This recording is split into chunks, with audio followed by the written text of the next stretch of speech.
One of the things we know is that cancer doesn't occur equally all over the world, or even in different countries, equally in different parts of society.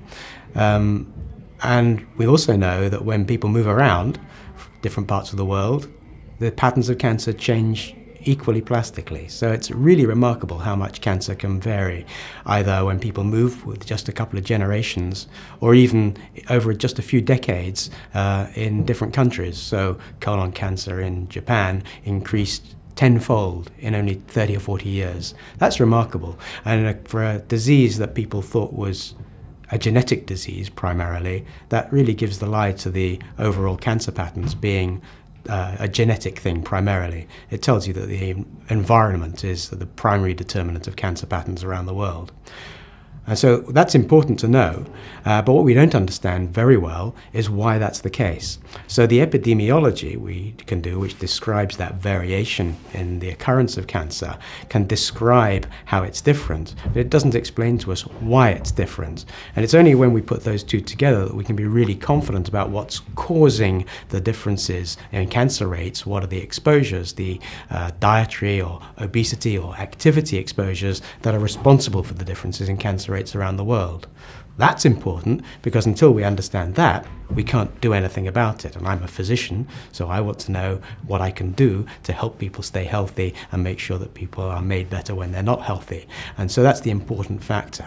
So what we're trying to do from our presentation, in my presentation, what I was talking about is a new initiative from WCRF. And WCRF is unique in having its focus on this relationship between cancer and food and nutrition and physical activity. And we've made it our business to be the most authoritative organization with our 2007 report, which is based on a series of systematic reviews of the epidemiology, which included a view of those mechanistic underpinnings of the associations that we find.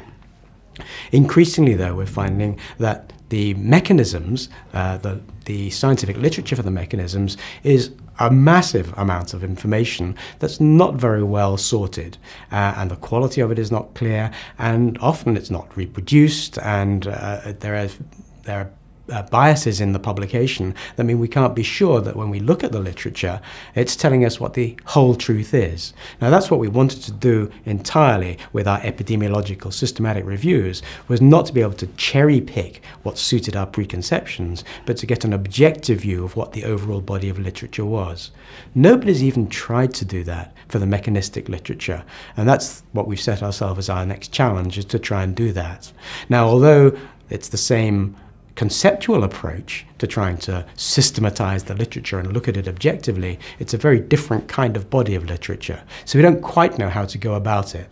So what we've done is commissioned a piece of research with colleagues in Bristol University to try and develop a protocol, a system, a method for being able to explore the mechanistic literature in relation to the epidemiology of cancer and food and nutrition and physical activity, so we can get an objective view of what that literature tells us. Because previously what we've done, and other people have done, is to find an epidemiological association, say being fat makes you more likely to get breast cancer, and then go to the literature and find a mechanism that fits.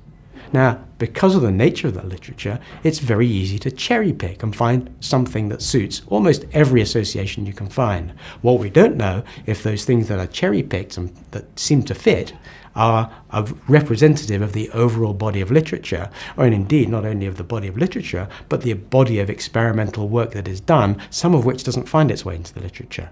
So what we are asking Bristol to do, with us collaborating, is to try and find a way where we can try and unpick that problem so that it can come together with the rigorous epidemiology. So we then have a rigorous mechanistic review system which we can feed to our independent expert panel, who will be able to make even more robust judgments about the nature of the links between food, nutrition, physical activity and cancer risk, so that we're in a better position to be able to intervene and prevent cancers where we can.